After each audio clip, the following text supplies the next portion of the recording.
My aunt sold my things, and my mom didn't care, so I took her to court. But the family accused me of betraying the family. My name's Nathan, I'm 25, and I work as a video editor and part-time streamer. After college, like a lot of people, I didn't exactly get my dream job right away. I bounced around for a bit, freelanced here and there, but when rent prices started to climb and my savings started to dip, I had to make the decision no adult wants to make. I moved back home with my mom. Now, my mom, Elaine, isn't a monster or anything. She's one of those moms who prides herself on having raised an independent son, and I think she genuinely believed she was doing the right thing when she agreed to let me move back in, on a few conditions. She was pretty blunt about it from the start. You pay, it's your space, she said. And by pay, she meant rent. $700 a month. That included utilities and gave me my old room back. It wasn't a handout. It was a proper domestic rental situation. She even wrote receipts, like real, itemized receipts, which I kept in a folder in case I needed proof of address or wanted to deduct something on my taxes someday. I turned that room into my studio, rearranged the furniture, brought in my dual monitor setup, mounted acoustic panels, and even invested in a standing desk. It was cramped, sure, but I had everything I needed. My job revolves around editing video content for small YouTubers and gaming channels, so I'm in there almost 12 hours a day. That room is my office, my studio, my whole livelihood. For a while, things were surprisingly smooth. We stayed out of each other's way. I kept my space clean, always paid rent on time. Venmo every first of the month with a little rent house emoji in the memo line. I even helped out around the house when I could. Took out the trash, fixed the leaky sink, installed a new router because hers was ancient. We weren't exactly best friends, but we coexisted pretty well for two grown adults in the same house. Then little things started changing. The first time I noticed something was off was during a live stream. I was doing my usual Monday night setup, nothing big, just playing indie horror games and chatting with maybe a dozen people watching. Out of nowhere, my mom opened the door and started vacuuming the hallway right outside. I muted my mic and popped out to ask her politely if she could maybe wait 30 minutes until I was done. She gave me this look like I'd just insulted her, then walked off without saying anything. That night, she didn't cook dinner, didn't say a word to me, just gave me the silent treatment for 2 days. I figured it was a fluke. Maybe she was having a bad day. Then a couple of weeks later, I came home from getting groceries and found my chair, my expensive, ergonomic streaming chair, gone. Just not there. In its place was a dining chair from the kitchen. I thought maybe something had happened, like maybe the gas lift broke or she moved it to clean. When I asked her about it, she acted surprised and said, "Oh, I gave it to your cousin Leo. He needed one for his gaming desk, and you're always sitting too long anyway." I didn't even know what to say. That chair cost me almost $400, and she gave it away without asking me. When I pointed that out, she got defensive and said, "It's my house. I thought you'd be generous with family." That line, "It's my house," started coming up more and more. Suddenly, I wasn't allowed to run my fan at night because it was too loud and kept her up, even though my room is on the other side of the house. She started unplugging my PC when I wasn't home to save electricity. I lost an entire editing project because she shut it off mid-render. She stopped knocking before entering, even during streams. Just walked in, full camera view, once while I was recording a sponsor read. Every time I brought it up, she reminded me I wasn't really a tenant because I was her son, even with the receipts, even with the rent. "You live in your childhood bedroom, Nathan. Don't pretend you're some grown man running a company." One time, she told me to go run an errand for her at 11:30 in the morning, prime client meeting time. I told her I couldn't, that I was in the middle of a scheduled Zoom call. She actually said, "It's not like you have a real job. You can take a break." A real job. That one stuck. I don't know why, but it hit harder than all the other stuff. Maybe because I had been busting my ass trying to make this work. Working with clients in 3 different time zones. Pulling all-nighters to finish edits. Learning motion graphics, color grading, mastering audio. All from that tiny room she now acted like I didn't deserve. Things boiled over one Sunday morning when I came downstairs to grab a coffee and found my desk in the garage. Not the chair, the desk. She'd moved it out in the middle of the night, replaced it with a little fold-out card table, and said, "You don't need all that clutter in your room. You'll be happier with less distraction." That's when I lost it. We argued for a full hour. I reminded her, again, that I pay rent, that she agreed I'd have full use of the space as my own. She said I was being selfish, ungrateful, and that it's not a real lease anyway, so she could do whatever she wanted. I didn't yell. I didn't slam anything. I just nodded, went back to my room, packed up my stuff, monitors, hard drives, cameras, all of it, and drove to my buddy Kyle's place where I crashed on his futon for 2 weeks. He even let me set up in his dining room until I found a studio sublet. Cost me more than I was paying my mom, but at least no one touches my gear. My mom still texts me sometimes, mostly things like, "Don't forget to call your mother," or "You're always so distant." She never mentions the desk, or the rent, or anything that actually matters. And that's how I learned that even with receipts, even with agreements, you can't rent respect from someone who doesn't see you as a grown-up. It had been about 2 months since I moved back home, and just as I was starting to find some rhythm with work and adapting to living under the same roof with my mom again, everything shifted without warning. I came back from a shoot late one Thursday night, arms full with takeout and camera equipment, only to find an unfamiliar pair of flip-flops by the door and a bunch of noise coming from the living room. At first I thought my mom had friends over, but as I stepped inside, I saw a woman sitting on the couch in my mom's robe, 2 little kids fighting over the remote, and a suitcase shoved up against the wall. It turned out to be Rita, my mom's best friend from back when I was a kid. I barely recognized her. I remembered a loud laugh and the smell of cigarette smoke on her clothes when she used to visit, and both were still present. My mom introduced her like this was all completely normal. "Rita and the kids will be staying here for a little while," she said, like she was talking about leaving leftovers in the fridge. She left her husband. He was abusive. They had to get out fast. That was it. No warning, no heads up, just they live here now. I stood there, blinking, unsure of what I was supposed to say. My mom's tone made it clear there was no room for discussion, so I just nodded and said something like, "Okay, hope everything's all right." I tried to be understanding. I really did. If Rita was in trouble, of course she needed a place to stay. But within 3 days, I knew this wasn't going to work. First, there was the noise. The kids were always yelling, and I mean always. Screaming over breakfast, chasing each other down the hall at midnight. One of them even opened my door at 6 in the morning while I was on a video call and yelled "BO," just for fun. I had to start locking my door with a portable latch I ordered online. My mom rolled her eyes when I installed it. "They're just kids, Nathan. Lighten up." Rita herself didn't do much around the house. She said she had a cashier job, but I never saw her leave for work. Apparently, it was under the table and on call, which really just meant she was home all the time, either watching trash TV or venting to my mom in the kitchen about how her ex was stalking her or how hard it was to be a single mom. I didn't know what to say. I kept quiet. I stayed in my room. Then my stuff started disappearing. At first it was small. A pack of gum. A few granola bars. Then one morning, I went to grab my noise-canceling headphones from my desk, and they were gone. Not misplaced, gone. I looked everywhere, tore the place apart. When I asked my mom, she shrugged and said, "Ask Rita's kids. They're always getting into things." I did. They denied everything, but one of them couldn't stop laughing while I was asking. A few days later, the headphones showed up on the coffee table with a snapped headband. I brought it up again, told my mom the headphones cost over $200 and weren't some toy for kids to mess with. She just gave me a look and said, "You should have kept them in your room." I said I did. Her response was, "Then lock the door." Like the whole thing was my fault. That week I noticed my webcam was tilted strangely. I always keep it facing down when I'm not using it, out of habit. But now it was angled straight at the chair. I checked the footage and found a 10-minute recording I didn't start. Nothing creepy, just Rita's older kid sitting in my chair, pressing buttons, laughing at himself on the screen. I deleted it and set up a passcode on the PC, but the fact that someone had been in my room, using my stuff without asking, made my skin crawl. One afternoon, I came home from running errands and walked into my room to find Rita folding laundry on my bed. My bed. My clothes were piled to the side, my hard drives pushed into a drawer like they were clutter. I asked her what she was doing, and she said, "Just trying to help Elaine out. Your mom said you're always busy, so I figured I'd tidy up." I said I didn't want anyone in my room. She rolled her eyes and said, "You're touchy for a grown man." That night, I found my external SSD drive missing. It had a full wedding video project on it, one I hadn't backed up yet. When I finally tracked it down, it was sitting under a pile of coloring books on the kitchen counter, scratched and dusty. I was lucky the file still worked. I told my mom this couldn't keep happening. I told her, again, that I pay rent, that I work from home, and I can't afford to have my equipment damaged. She sighed like I was being exhausting and said, "Rita's going through a lot, Nathan. Show some compassion." When I asked how long a little while was supposed to last, she said, "Until she gets on her feet. Don't be selfish." Selfish. That word again. It felt like no matter what I did, no matter how reasonable I tried to be, I was the problem. Not the woman who had basically moved into our house like it was her own.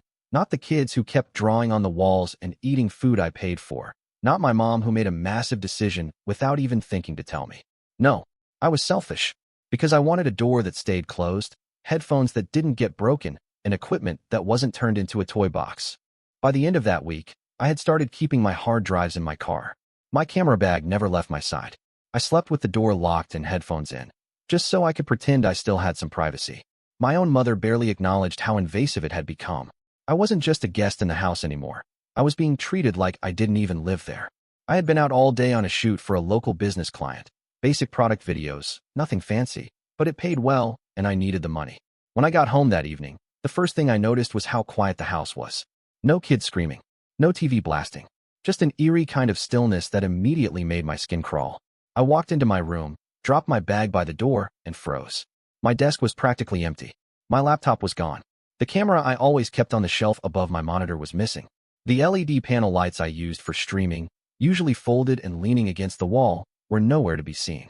My chair was pushed into the corner like someone had cleaned the room up in a hurry, and all the power cords were unplugged and bundled messily on the floor. I remember standing there for a full minute, just trying to process what I was looking at. I checked every drawer, every shelf. Nothing. The gear was gone. My heart was in my throat as I walked down the hall and found my mom sitting at the kitchen table with a cup of tea like nothing was wrong.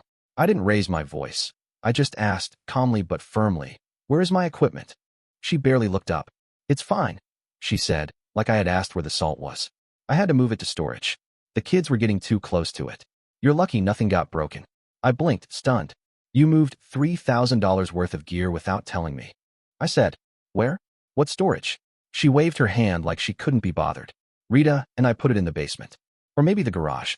I don't know exactly." I told her to make sure it was safe. My stomach dropped. I walked straight to the basement, flipped on the light, and immediately knew she was lying. The storage shelves were packed with old Christmas stuff, broken fans, a box of my school projects from middle school. No camera, no lights, no laptop. The garage was even worse. Dusty, cluttered, but definitely no sign of my equipment. I went back inside, more panicked now. "It's not in the basement. It's not in the garage. Where is it?" My mom looked up again, annoyed this time. "Don't get dramatic, Nathan.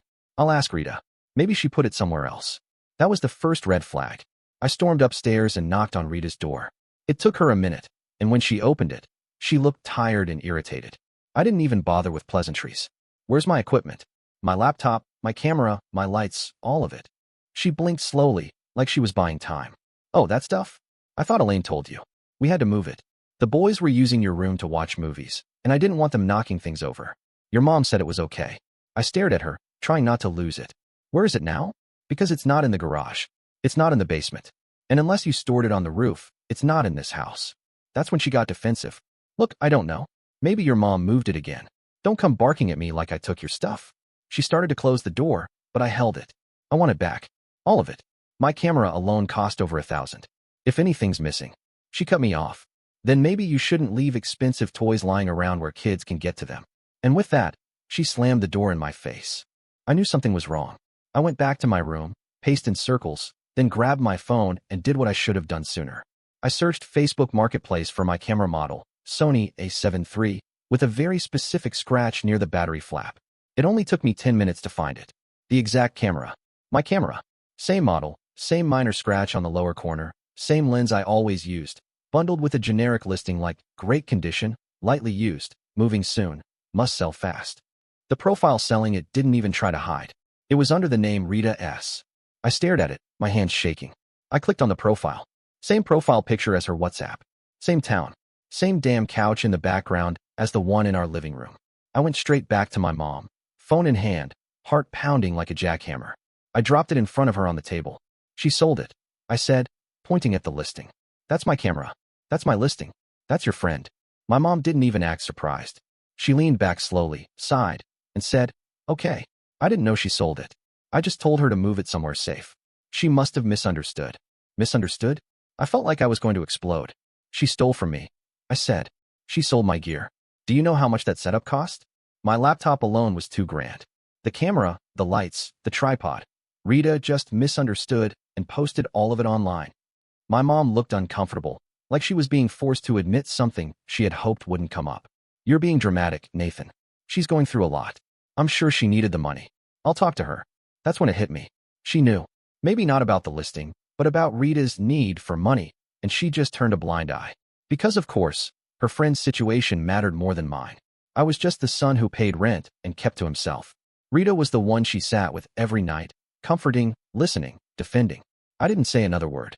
I just grabbed my keys and left the house. I sat in my car for almost half an hour, just trying to keep from screaming.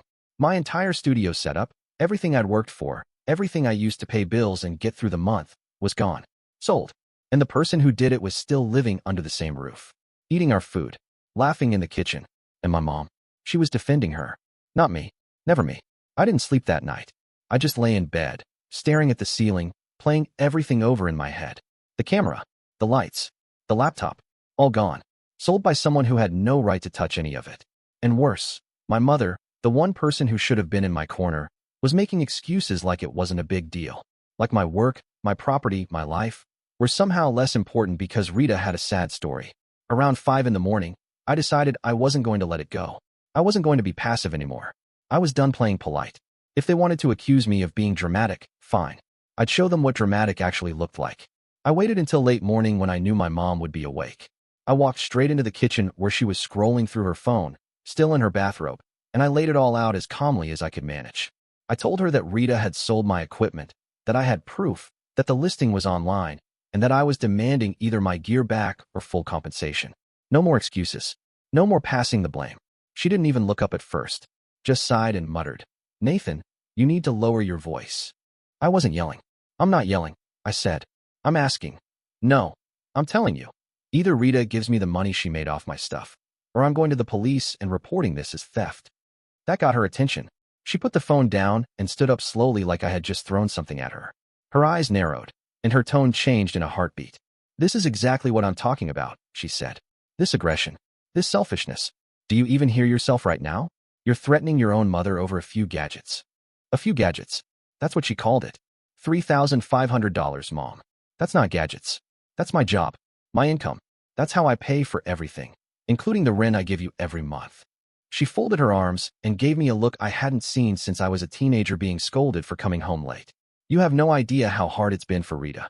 She had to leave everything. She's got no support, 2 kids, no savings, nothing. I had to help her." Something in the way she said it made me pause. "What do you mean? You had to help her?" I asked. "How exactly did you help her?" She looked down at the table, then away toward the hallway, and I knew. I felt it before she even said it. "I used some of the money," she said quietly, "from what you give me. Rita needed a little help getting started.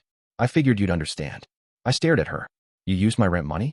The money I give you every month for my space, my utilities, the roof over my head. You gave that to her?" She didn't answer. I pressed harder. "How much?" Still nothing. "How much, Mom?" She finally turned to look at me again, her face caught between guilt and defiance. "It wasn't all of it. Just a few payments. I thought I'd make it up later." I couldn't even speak for a moment. I just stood there, reeling. All those months I'd been stressing over client invoices, cutting corners, skipping meals to stretch groceries, sitting in cafes on cheap coffee so I wouldn't have to be home. Meanwhile, she was handing my money over to her friend like it was hers to give. Not asking. Not even telling me after the fact. Just quietly rerouting my rent so Rita could what? Shop online and talk about starting over? My voice came out low and tight. "You took my money. Behind my back. You let someone steal from me, sell my gear, and then you call me selfish? You think I'm aggressive?" My mom didn't flinch. "I did what I had to do. This family helps each other. You think life is just about equipment and money, Nathan? Sometimes people matter more." I couldn't believe what I was hearing. "Then why didn't you give her your money? Why not your savings? Your car? Why was it mine that got sacrificed?" She opened her mouth, but nothing came out. No answer. Just the same silence she used to give me when she didn't want to admit she was wrong. That was the moment it broke. Whatever thread had been keeping me tethered to this house, to the illusion that I had some place here, that I was respected, that I mattered, it snapped. And there was no coming back from it. A few days after our confrontation, I came home to find my bedroom door wide open again.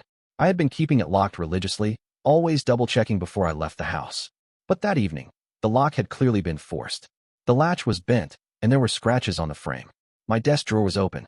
My backup SSD, the one I kept as a contingency for freelance files, was missing. I didn't even bother asking this time.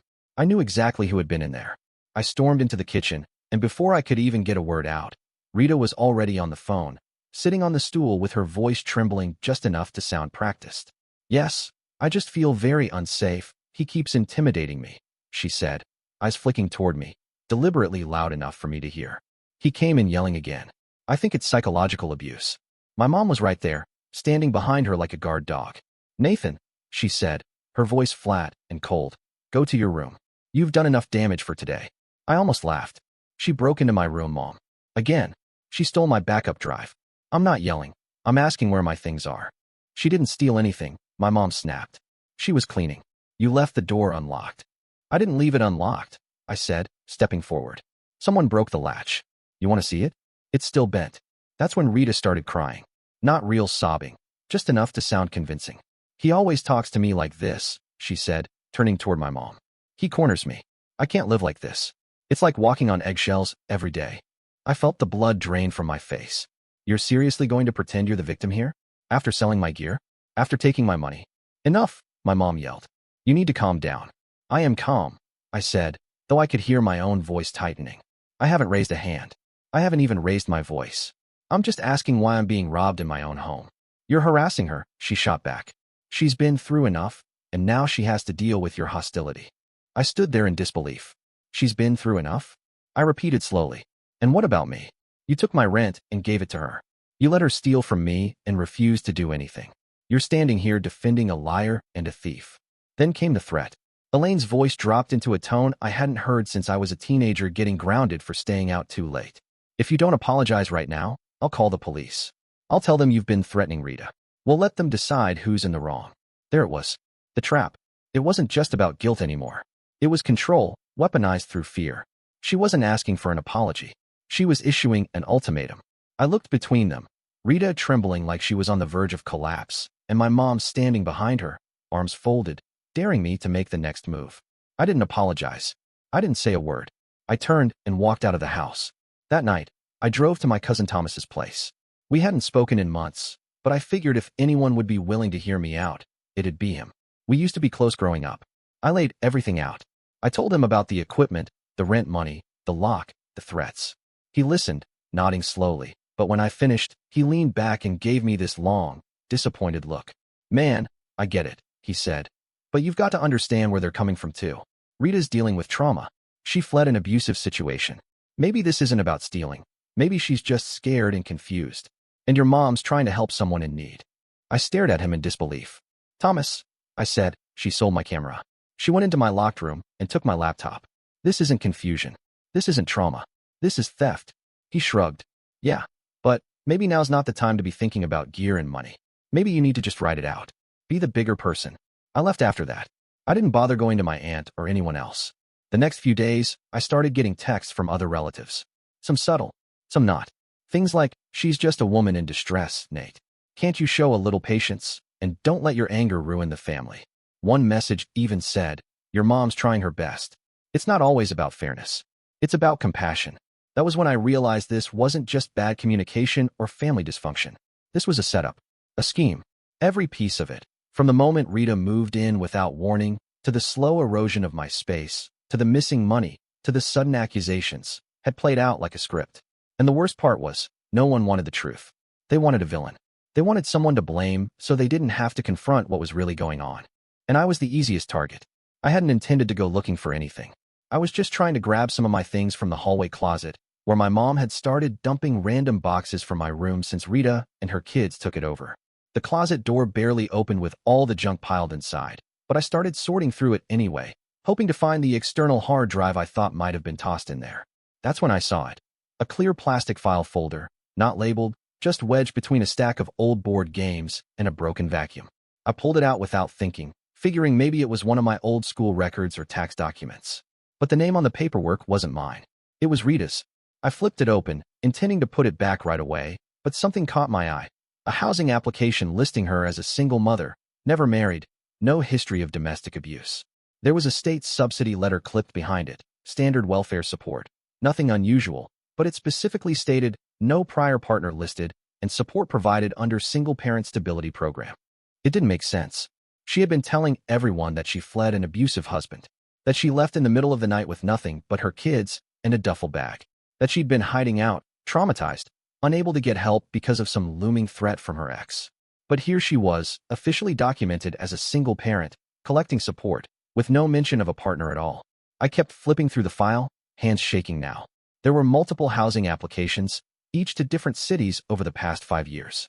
She had stayed with at least 3 different host families, all described in glowing terms. Phrases like supportive homeowners, and temporary cohabitation provided by family friends. She wasn't running from anything. She was rotating, moving from one place to the next, embedding herself into households that were willing to help, then moving on. At the very back of the file was a thick envelope filled with legal papers. Court documents. A civil suit from 3 years ago. Rita versus Jacob M.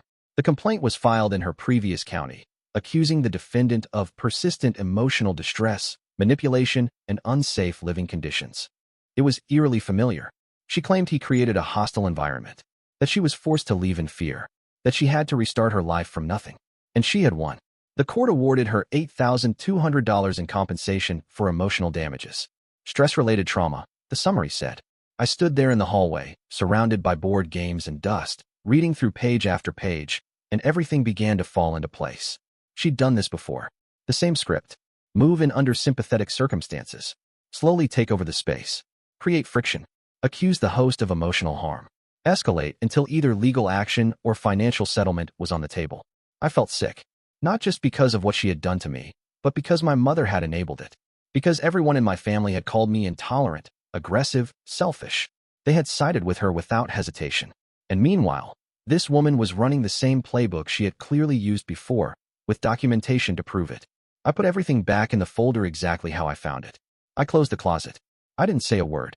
But in that moment, I knew without a doubt, I hadn't lost my mind. I had walked straight into a setup. And it wasn't just personal anymore. It was calculated. It was deliberate. And I was just the latest stop on her tour. The moment I put the file back where I found it, I knew things had gone too far for me to keep pretending this was just a messy family situation. It wasn't a misunderstanding. It wasn't miscommunication. It was a con, and I had been targeted. I spent the next 2 days pulling every piece of evidence I could find from my files and devices. I went through my email, downloaded every rent receipt I had from the last year, dug up the Venmo statements, pulled screenshots of texts between me and my mom about the rent agreement, and organized invoices from clients that clearly relied on the stolen equipment for completion. But the most important thing I had was something I hadn't even remembered setting up until then: footage from my old home office. Months ago, I had installed a small webcam with motion-activated recording as part of a software test for a client who was launching a smart home campaign. I had completely forgotten to deactivate the feature after the project ended. When I plugged it in and opened the storage files, there it was, the timestamped video from 2 weeks earlier, showing Rita walking into my room with a laundry basket, unplugging my lights, unscrewing the camera from its mount, and stuffing it all into the back seat of her car. She moved with the ease of someone who knew exactly what she was doing. There was no hesitation, no attempt to hide it. The laptop was in the second clip. She wrapped the charging cord around it, shoved it into her purse, and walked straight out the front door. You could hear her humming. I emailed a law firm that evening and got a reply the next morning. The attorney I spoke with, a woman named Grace, was direct and didn't sugarcoat anything.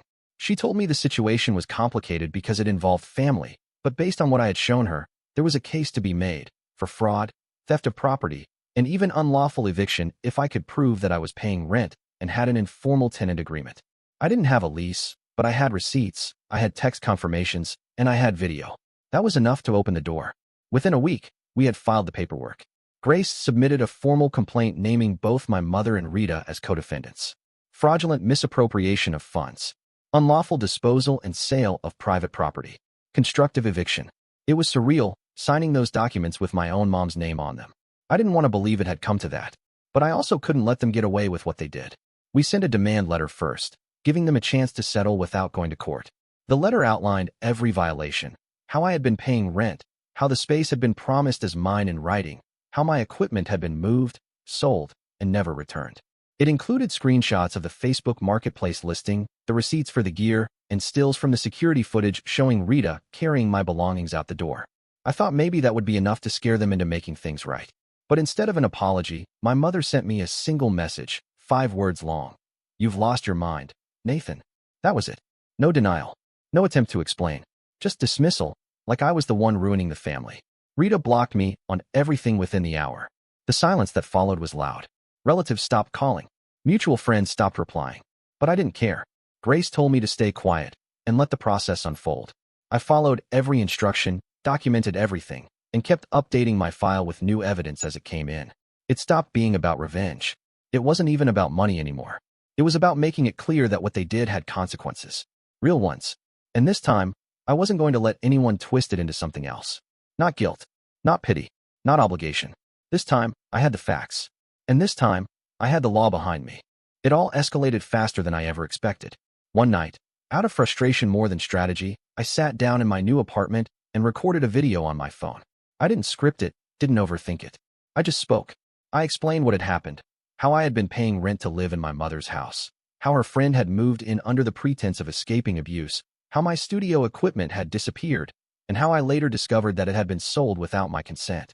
I ended the video with the footage I had saved from the security cam, blurry but clear enough to show Rita removing my gear and loading it into her car.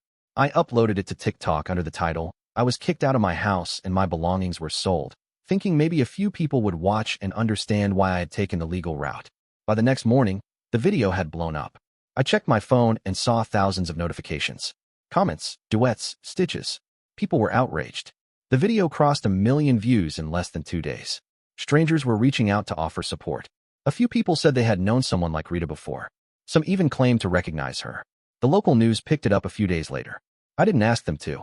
Someone just forwarded them the video. And soon there was a short article with a clickbait headline about a son suing his own mother and her friend for fraud. Then came a radio segment. Then a podcast invitation, which I turned down. I wasn't trying to be famous. I just wanted the truth out there. But by that point, the court date was already locked in, and now we had cameras outside the courthouse, reporters trying to get quotes, and random people sitting in the back rows of the courtroom just to watch the spectacle unfold. Rita showed up to the first hearing with a lawyer of her own, a man who looked like he walked straight out of a glossy real estate brochure, all tan skin and teeth. He filed a countersuit before the proceedings even began. Accusations of defamation, manipulation, and invasion of privacy. According to him, the video I posted had caused Rita emotional distress and opened her up to unwarranted public harassment. He demanded the video be taken down and asked for damages, claiming my post was misleading, selectively edited, and intended to destroy her reputation. My mother sat beside her, quiet but firmly on her side, dressed in a pressed blazer like she hadn't screamed at me in her kitchen a few weeks prior. The moment the judge heard the phrase, public mental and emotional harassment, the case shifted gears. He paused the financial proceedings and ordered an independent psychological evaluation of all parties involved, myself, Rita, and, to my shock, Elaine. He said he wanted an assessment of our emotional and psychological states to determine whether there was a pattern of manipulation, coercion, or distress on either side. It wasn't about guilt or innocence yet. It was about understanding who had been telling the truth from the beginning. I complied without hesitation. I met with the appointed psychologist twice, each session lasting over 2 hours. I walked them through everything: my work, my rental agreement, the things that went missing, the threats, the manipulation, the silence from the people I thought would defend me. I showed them the emails, the texts, the receipts. I kept my answers factual, grounded, steady. I didn't want pity. I just wanted them to see what I had seen. Meanwhile, Rita leaned into her story harder than ever. According to her account, I had become volatile and territorial. She told the psychologist I had created a hostile living environment, that I made her children feel unsafe, that she had suffered anxiety and panic attacks as a result of my presence. My mother echoed those claims, saying she was afraid of how I might lash out.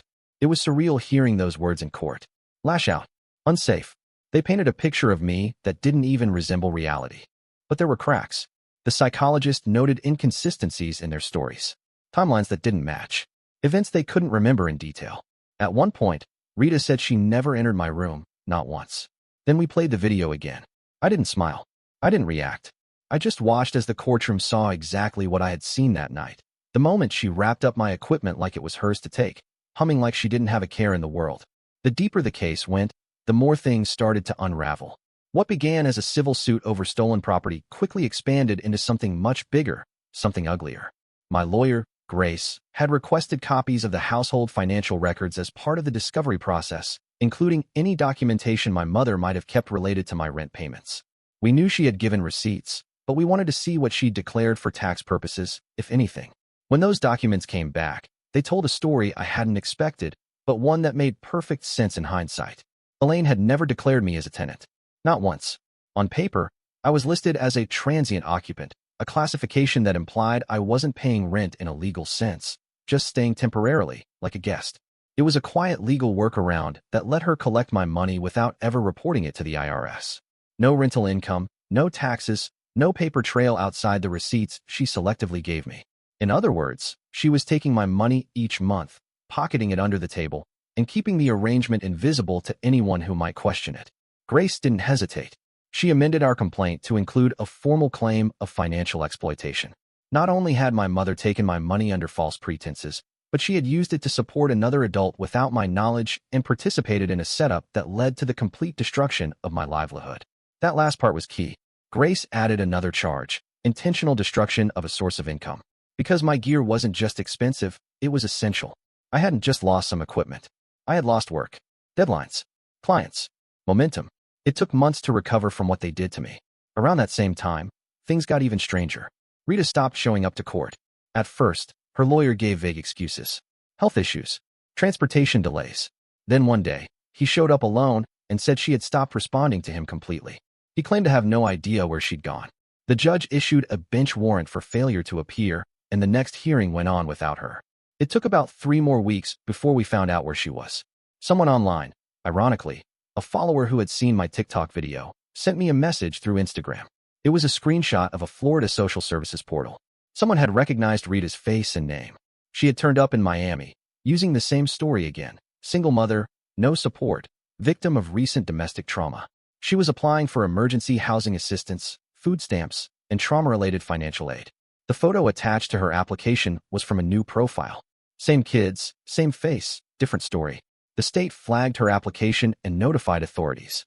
She was picked up outside a local shelter 3 days later. When that news came in, I felt nothing. No triumph. No closure. Just fatigue. By then, I had spent months building this case, defending myself against people who should have known better, explaining to strangers why I wasn't the villain in a story that had been twisted from day one. In court, her disappearance changed everything. Her credibility was shattered. Her countersuit for defamation was dropped. Her lawyer withdrew from the case. And every word my mother had spoken in her defense suddenly looked like complicity. Because she didn't just believe Rita, she protected her, helped her, lied for her. The judge moved forward with the remaining claims. Financial exploitation, fraud, destruction of income, theft. Everything was still on the table. And now, no one could deny what it had really been from the start. A scheme.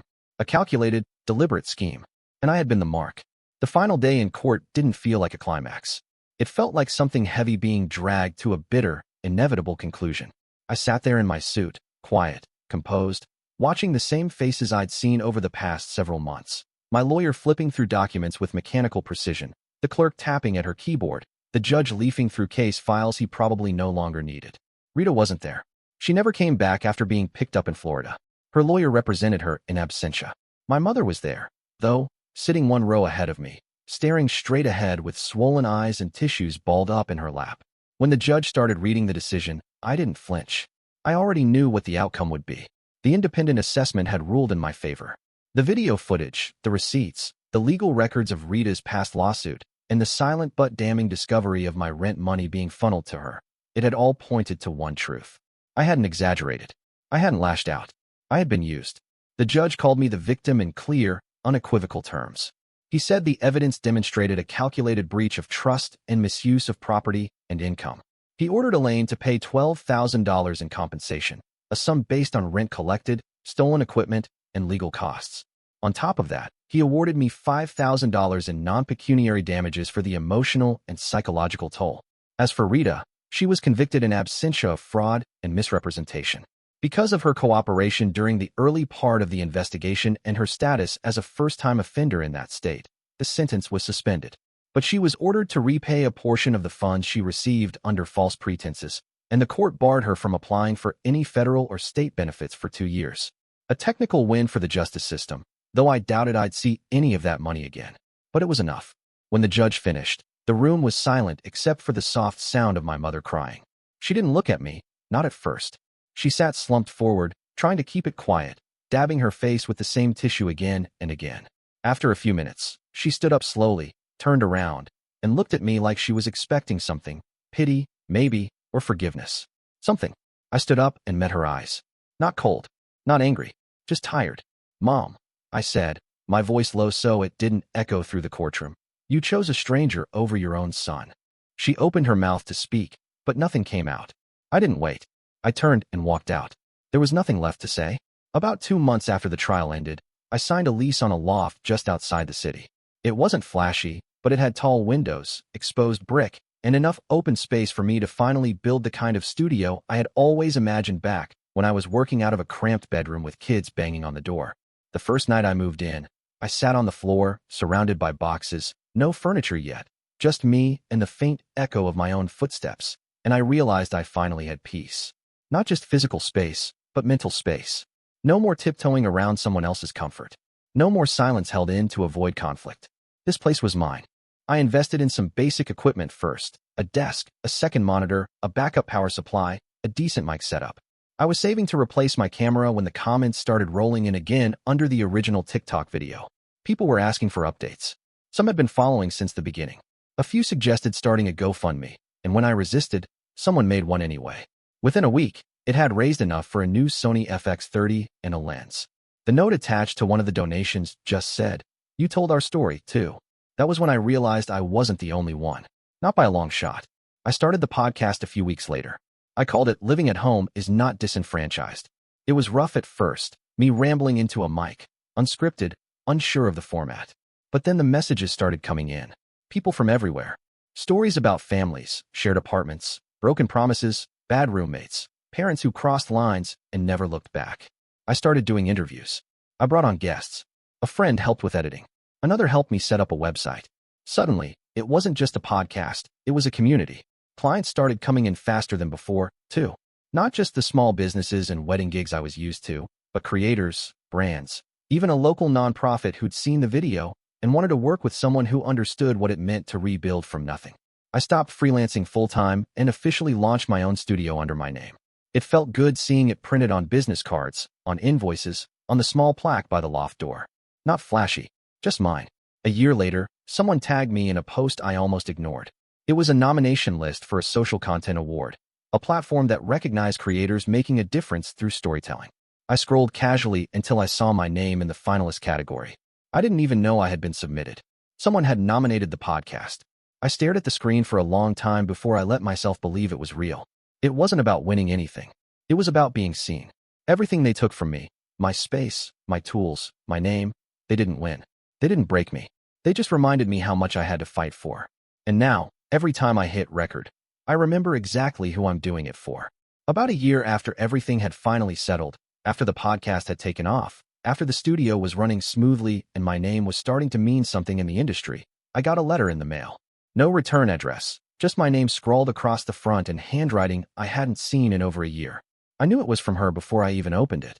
I sat down at my desk, turned the envelope over in my hands for a minute, then slid a knife through the seal.